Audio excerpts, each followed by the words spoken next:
மற்றும் ஒரு அண்மை செய்தியை பார்க்கிறோம். கள்ளக்குறிச்சியில் விஷச்சாராயம் குடித்து 47 பேர் உயிரிழந்த விவகாரம் தொடர்பாக தமிழக அரசு அமைத்துள்ள ஒரு நபர் விசாரணை ஆணையர் நீதியரசர் கோகுல்தாஸ் சம்பவ இடம் மற்றும் மருத்துவமனைகளுக்கு நேரில் சென்று விசாரணை நடத்தி வருகிறார். நேற்றே நீதியரசர் கோகுல்தாஸ் தலைமையில் ஒரு நபர் விசாரணை ஆணையத்தை அமைத்து தமிழக அரசு உத்தரவு பிறப்பித்திருந்தது. இந்நிலையில் அவர் சம்பவ இடத்திற்கு சென்றிருக்கிறார். விஷச்சாராயம் குடித்து 47 பேர் உயிரிழந்த சம்பவ இடத்திலும் மருத்துவமனைகளில் தற்போது பாதிக்கப்பட்டோர் அனுமதிக்கப்பட்டிருக்கும் மருத்துவமனைகளிலும் நேரடியாக சென்று நீதியரசர் கோகுல்தாஸ் விசாரணை நடத்தி வருகிறார்.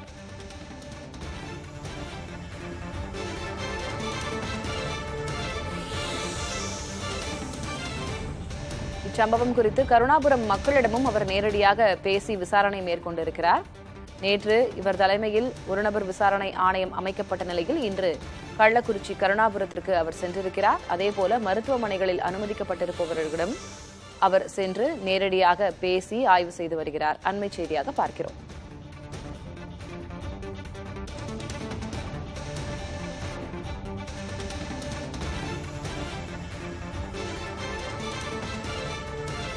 நீதியரசர் கோகுல்தாஸ் ஏற்கனவே கருணாபுரம் மக்களிடம் பேசியிருந்தார். அங்கும் விசாரணை மேற்கொண்டிருந்த நிலையில் தற்போது மருத்துவமனைக்கு சென்றிருக்கிறார். அங்கே மருத்துவமனையில் அனுமதிக்கப்பட்டிருப்பவர்களிடம் விசாரணை மேற்கொண்டு வருகிறார். கூடுதல் விவரங்களை வழங்குவதற்காக செய்தியாளர் மோகன்ராஜ் இணைகிறார். அவரிடம் பேசலாம். மோகன்ராஜ், நீதியரசர் கோகுல்தாஸ் தற்போது அங்க கள ஆய்வில் ஈடுபட்டிருக்கிறார். மருத்துவமனையிலும் விசாரணை மேற்கொண்டு வருகிறார். என்னென்ன விஷயங்கள் கேட்டிருக்கிறார்? எந்தெந்த கோணத்தில் அவருடைய விசாரணை நடைபெறுகிறது?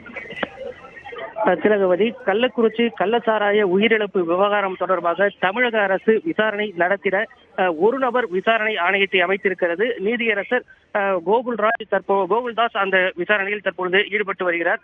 முதலில் மாவட்ட ஆட்சியர் கள்ளக்குறிச்சி மாவட்ட ஆட்சியர் அலுவலகத்தில் அதிகாரிகளுடன் ஆலோசனை நடத்திய அவர் அடுத்ததாக இந்த பாதிக்கப்பட்டவர்கள் அதிகமாக பாதிக்கப்பட்ட நபர்கள் இருக்கக்கூடிய கருணாபுரம் பகுதிக்கு நேரில் வந்திருக்கிறார். இந்த பகுதிக்கு சுமார் 12-20 மணி அளவில் வந்த அவர் முதலில் உயிரிழப்பு கள்ளச்சாராயத்தால் உயிரிழந்த சுரேஷ் மற்றும் பிரவீன் குடும்பத்தினரை நேரில் சந்தித்து சுமார் 20 நிமிடங்கள் வரை விசாரணை மேற்கொண்டிருக்காங்க.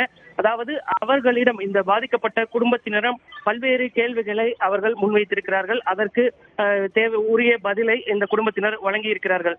ஒட்டுமொத்தமாக இந்த விசாரணையை பொறுத்தவரைக்கும் நீதியரசர் கோகுல்தாஸ் கொடுத்த தகவலின் அடிப்படையில் பார்த்தோம் அப்படின்னாக்கா தமிழக அரசு 4 கோணங்களில் இந்த வழக்கை இது தொடர்பான விசாரணை நடத்துமாறு அறிவுறுத்தியதாக கூறியிருக்கிறார்.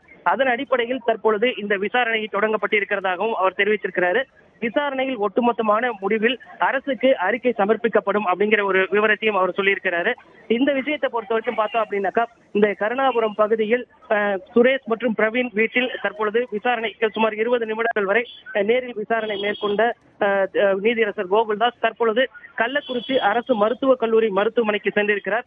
அங்கே பாதிக்கப்பட்டு சிகிச்சை பெற்று வருபவர்களையும் அவரது உறவினர்களையும் நேரில் சந்தித்து விசாரணை நடத்துவதற்காக தற்பொழுது அங்கே சென்றிருக்கிறார். கள்ளக்குறிச்சி விவகாரத்தில் கள்ளச்சாராய உயிரிழப்பு விவகாரத்தில் இதுவரைக்கும் 50 பேர் உயிரிழந்திருக்கக்கூடிய நிலையில இந்த விசாரணையும் தீவிரப்படுத்தப்பட்டிருக்கிறது. விசாரணையின் அறிக்கை விரைவில் தாக்கல் செய்யப்பட்ட அது தொடர்பான நடவடிக்கைகளும் தீவிரப்படுத்தப்படும் என்று எதிர்பார்க்கலாம். திலகவதி, விவரங்களுக்கு நன்றி மோகன்ராஜ்.